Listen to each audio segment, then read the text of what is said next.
Financial chief says Hong Kong's first quarter GDP growth strongest in 5 years. Residents returning to the city after a long weekend on the mainland or abroad. And Donald Trump says he is reviewing the latest peace proposal from Iran.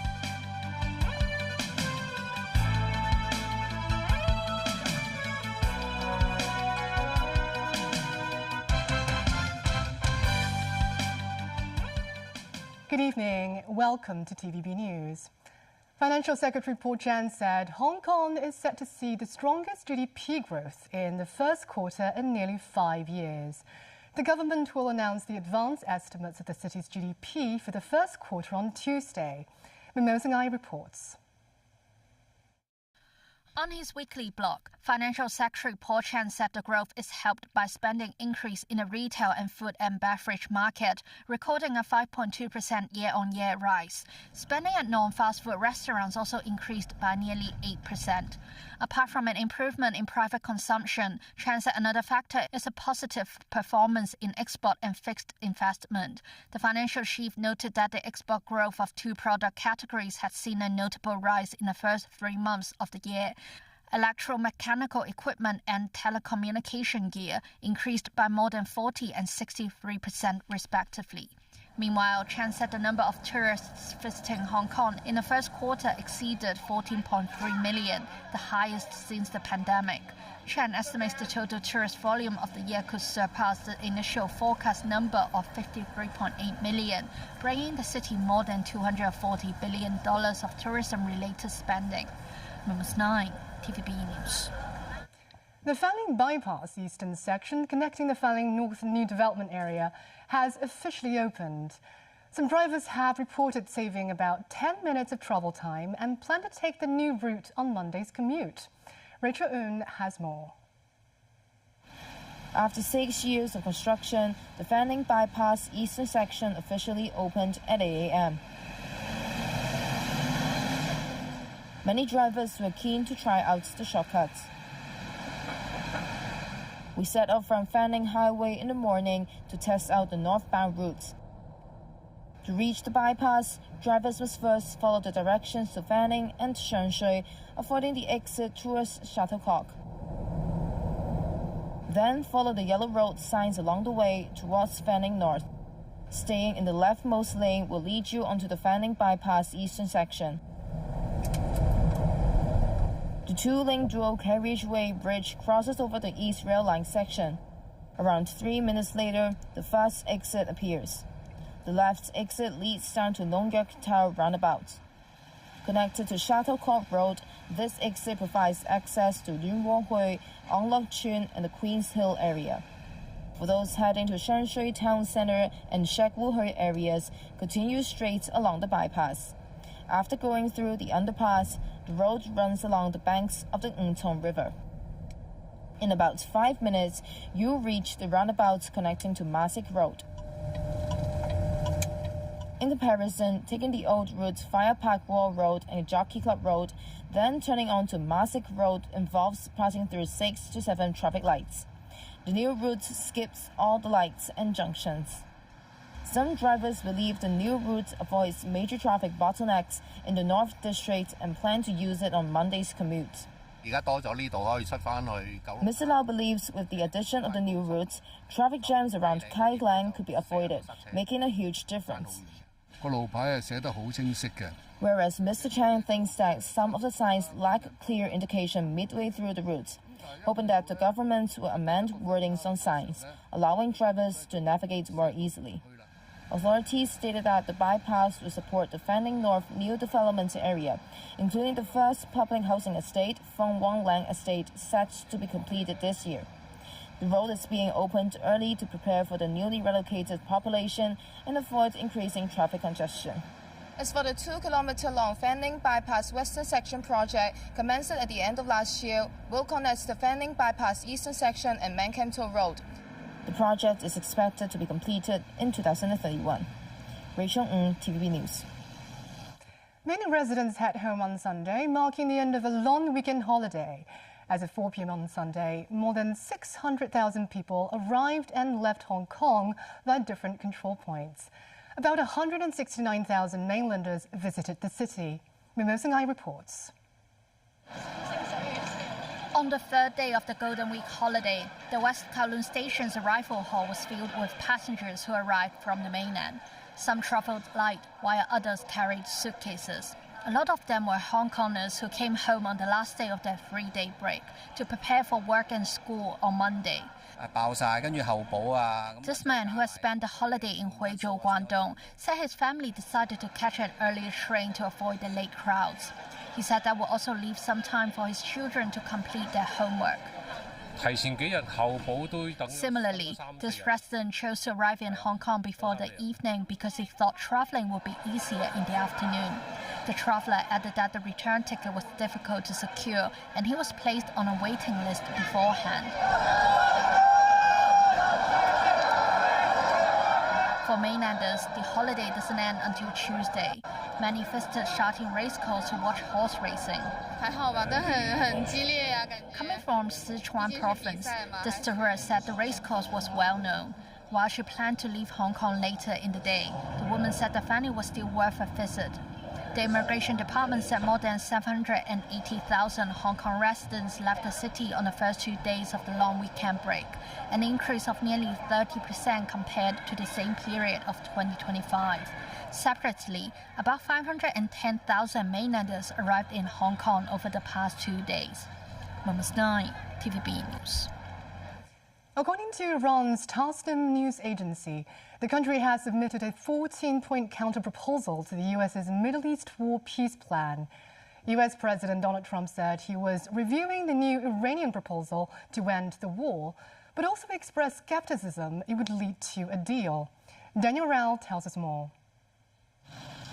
Tasnim news agency said while Washington's plan calls for a 2-month ceasefire, Tehran is pushing for a 30-day timeline to resolve key issues, insisting talks focus on ending the war rather than a temporary truce. It said Iran's demands include U.S. troop withdrawal from areas near its borders, guarantees of non-aggression and economic steps such as lifting the naval blockade, releasing frozen assets, easing sanctions and paying compensation. The proposal also calls for ending hostilities across multiple fronts, including Lebanon, and establishing a new governing mechanism for the Strait of Hormuz, a vital global oil route. Tasnim said Iran is awaiting a formal U.S. response. U.S. President Donald Trump said he was reviewing the new Iranian proposal to end the Middle East war, but also expressed skepticism it would lead to a deal. Doing very well with regard to just about everything, but doing very well with regard to Iran. Again, they want to make a deal. They're decimated. They're having a hard time figuring out who their leader is. They don't know who their leader is because their leader is gone. Their former leader, Khomeini. But we'll see. I'm looking at it up here.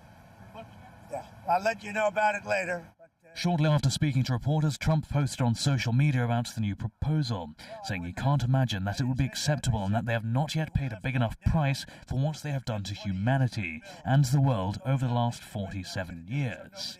Meanwhile, the Israeli military continued to carry out strikes across southern Lebanon, destroying homes they describe as infrastructure being used by Hezbollah. Israel's military used bulldozers to destroy parts of a Catholic convent that had been empty as a result of the latest fighting. The Israeli military issued a statement saying that as the army was destroying Hezbollah infrastructure in Yarun, a house that had no religious signs was damaged. It added that as soon as the military knew it was linked to a church, soldiers prevented any further damage from being done.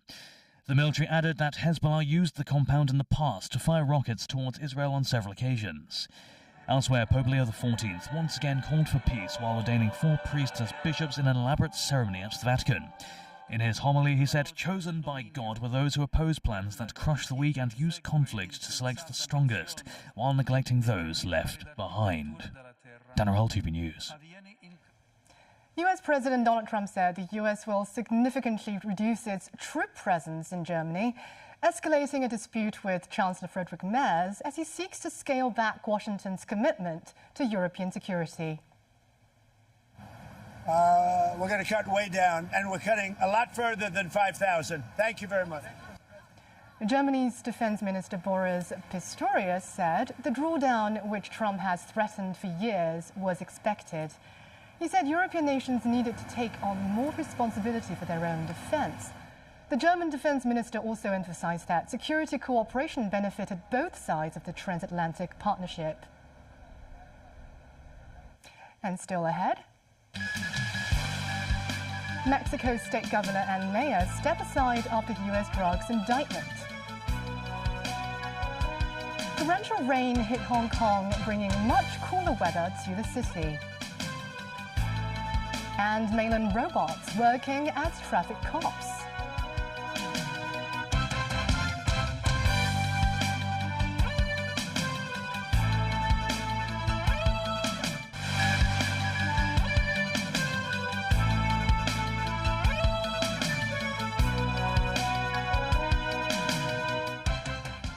Welcome back. The governor of Mexico's northwestern state of Sinaloa, Ruben Rocha has stepped aside days after he was indicted in the U.S. on drug trafficking charges. The announcement came as Rocha and 9 other Mexican politicians and security officials were charged with alleged involvement in helping a faction of the Sinaloa cartel led by the Chapitos. El Congreso del Estado. In a televised address late Friday, Sinaloa Governor Ruben Rocha, the highest-ranking official named in the indictment, said he has submitted a request to the state Congress for a temporary leave of absence from the position he has held for 6 years while the investigation is underway. According to the U.S. Justice Department, Rocha and others had protected the cartel and helped smuggle large quantities of narcotics into the U.S. in exchange for political support and bribes. Rocha vowed those charges would be proven false in a post on X and called them an attack against Mexico's ruling political movement to which he belongs. Local lawmakers appointed Geraldine Bonilla Valverde as interim governor in a special vote Saturday.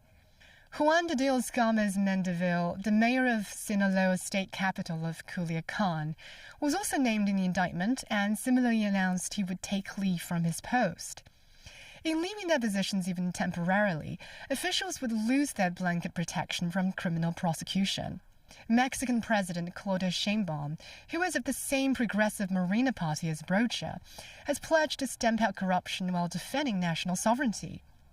She insisted if federal authorities uncovered irrefutable evidence connecting the indicted officials with cartel crime, the accused would be tried in Mexico, not the U.S.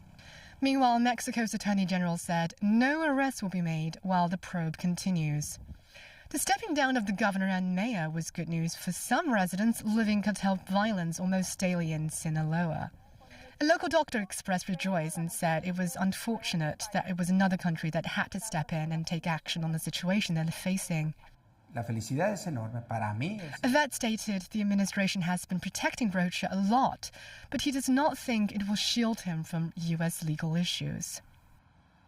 King Charles III ended his trip to Bermuda on Saturday by visiting Coast Guard and the UK Space Agency hub. The British monarch first travelled to St. David's Island, where he opened the new Great Bay Coast Guard station. He spoke with Coast Guard members about their efforts to keep Bermuda waters safe and stop illegal maritime activities. The King then travelled to Cooper's Island, where he helped launch the space agency's Project Nova. The scheme is to track space debris and ways to support international space sustainably. And back locally, Secretary for the Civil Service, Ingrid Yeung, says if department heads discover loopholes in the accountability system, they should report it or they will be held responsible for the oversight. Jackie Lin spoke with her. The government's two-tiered heads of department accountability system will see more serious allegations involving department or bureau heads scrutinized by the Public Service Commission. Speaking with TVB News, Secretary for the Civil Service Ingrid Yeung says the second tier is triggered by more serious, repetitive, and widespread issues. She says the Public Service Commission, as an independent statutory advisory body established in 1950 on civil service appointment, has been given new powers to oversee relevant investigations. It is very well respected within the government by civil servants, very transparent. The water bottle scandal earlier, the seatbelt debacle, and even the type of fire. we know that we need to have more, credibility and public trust towards the government worker system. Do you think the heads of department accountability system is going to help with that? Heads of departments have all along been expected to be accountable. Now we are spelling it out in detail and institutionalizing this. I think this will help government department heads to put in place effective systems to manage their departments. The typo hearing has recently flagged the issue of probably some unclear division of responsibilities among different departments. Do you think the mechanism will help address that concern as well? Surely it will help. Sometimes things are fall between stools. Several stools.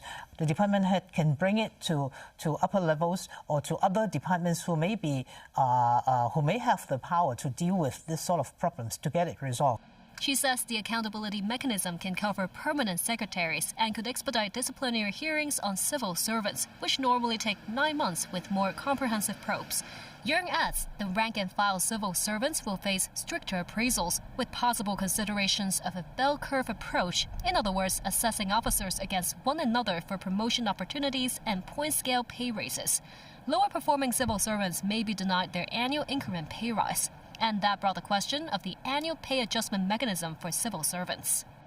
Pay adjustment mechanism. So why is not public perception included in the mechanism? I think in a way public perception is included. We consider civil servants' morale, we consider civil servants' pay claims, and I think in it it's all bounded. A lot of elements are included. She says details about the more rigorous appraisal mechanism will be revealed around mid-year. Jackie Lin, TVB News. The observatory earlier issued the amber rainstorm warning signal that remained in force throughout the afternoon, and further indicated the possibility of the city being affected by hail. Weather authorities added that Hong Kong will experience unstable weather conditions for the next 1 to 2 days. The observatory issued the amber rainstorm warning signal at 2:20 p.m. that remained in effect for 3.5 hours, during which a hail warning was also issued. Weather authorities also predicted squally showers to impact the city and the rest of the Guangdong region for the coming 2 days. This as the temperature will remain mild tomorrow at 21 to 25 degrees Celsius, before gradually rising after the middle of this week. The mainland's pioneering traffic management robot squad began their work on the first May Day holiday in Zhejiang Province's Hangzhou City. Comprising 15 robots, the team could handle traffic control and answer questions related to road directions in hopes of assisting the local police force. Timothy Lee tells us more. With just the touch of a finger, a clear map becomes available to any pedestrian traversing the roads of Hangzhou. But this helpful guide in bright neon colors is not your regular police officer, but rather a member of the mainland's latest traffic management robot squad. The 15-member team began their work assisting local residents in traffic at the city's Westlake Scenic Area on the first day of the May Day holidays. Their efforts were primarily directed towards the popular tourist hotspots of the Westlake area's shopping and central districts.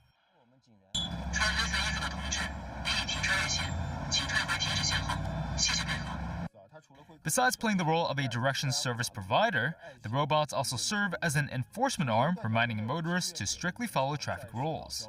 This as the robotic officers also have a more human side to them, as they often make heart-shaped signs to cheer up passing vehicles and other passers-by. A local police officer said the robots are equipped with a police alarm that allows for direct connection to the force's command system. This in turn boosts the efficiency of the police's ability to respond to community emergencies. Timothy Lee, TVB News. And that's the news. Thank you for watching.